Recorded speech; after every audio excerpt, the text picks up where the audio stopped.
right, please, big, warm welcome for our next storyteller, Paul!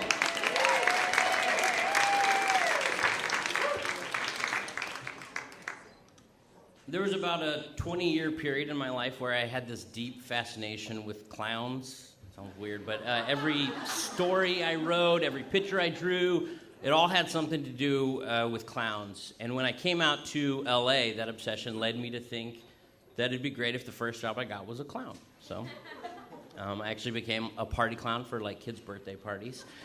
And I quickly realized that I was really bad at it. That's not just me being modest. I was literally the worst fucking clown in the world.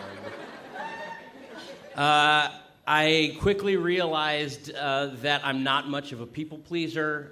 When I was, not feeling like being happy or smiley, I couldn't really fake it. I didn't even have a clown name. I just went as Paul. So the more parties I went to, the more negative experiences I started having. And every night I would get home from work and I would say to myself, that was a really bad day to be a clown.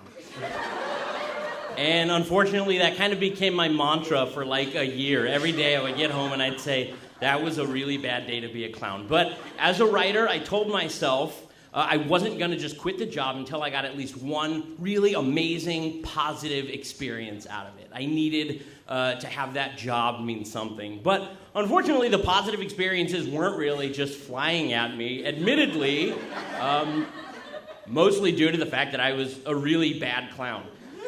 For example, I went to this one party and there was this girl who was like, "Excuse me, Mr. Clown." And I was like, first of all, my name's not Mr. Clown. My name is Paul. Mr. Clown was my father. And she's like, "I want a balloon." So I was like, "Okay, what do you want?" And she's like, "I want a baby." And my balloon animal skills were pretty limited. I could essentially do a dog and a cat, and they more or less looked the same. So I was like, "You can't have a baby. I can give you a dog or a cat." And then she's like, "I want a baby! I want a baby!" So I lost my temper and said, "Then why didn't you get pregnant?" And that's a shitty thing for a clown to say. So I went home after not getting paid and I said, that was not a good day to be a clown. But I was holding out for the one story, and I am very glad to report that I'm no longer a clown, so I eventually did get one. I go to this really low residential neighborhood. I go to this really small house. I knock on the door, and this really sweet-looking young Hispanic couple opens the door, but they look exhausted. So I go inside, and I immediately realize at least part of the reason why this family looks so exhausted. They have this like 7-year-old boy who's severely autistic. But it's not his birthday party, it's for his sister, who's 5 years old. So I go in and I see her, and her back is turned to me, so she doesn't see me. And I say, like, "Hey, birthday girl!" And she doesn't turn around, so right away I'm like, it's a little strange. So I start walking to her, and then when she kind of like realizes I'm there, she spins around, and she sees the clown, and she gets so excited, and she runs over to me. She gives me this huge hug, and then in sign language, she says, "Can I have a balloon?" And then it really dawns on me why this family looks so exhausted. I mean, they have this 7-year-old autistic boy that they're dealing with. They also got this 5-year-old girl who's deaf, right? So the mom starts coming over, and she's like dragging her feet, and clearly she's ready to just sign for the next hour, interpreting what the daughter is saying to this clown, what this clown is saying to this daughter. And I was pretty fresh out of college, and I'd taken a few years of sign language, and I had already forgotten like most of it, but I still had some of it down, right? So I was probably about at the level of like a 5-year-old. So the little girl says, "Can I have a balloon?" And in sign language, I respond, "Of course, what color?" And the mom stops in her tracks,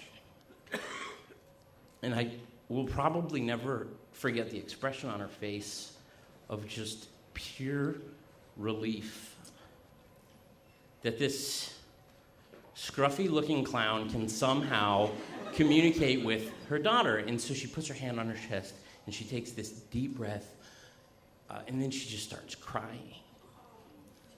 and her husband comes over, and he holds her. He starts crying. And I'm watching this really beautiful moment, and it's all I can do to keep from breaking down myself, because I think the last thing this family needs is for a weird clown standing in their living room, weeping away all of his makeup in front of their 2 disabled children. So I'm professional about it, and I keep my shit together, but it was really, really hard, because it was just this incredibly profound moment where I was just immediately so grateful to be in that spot that I was standing. And whatever higher power there is decided to make me a clown for that year just so I could be at that party.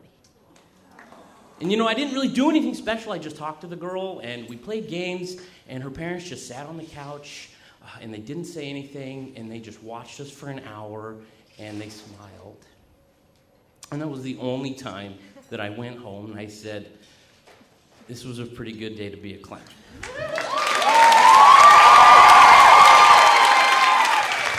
Keep it going for Paul.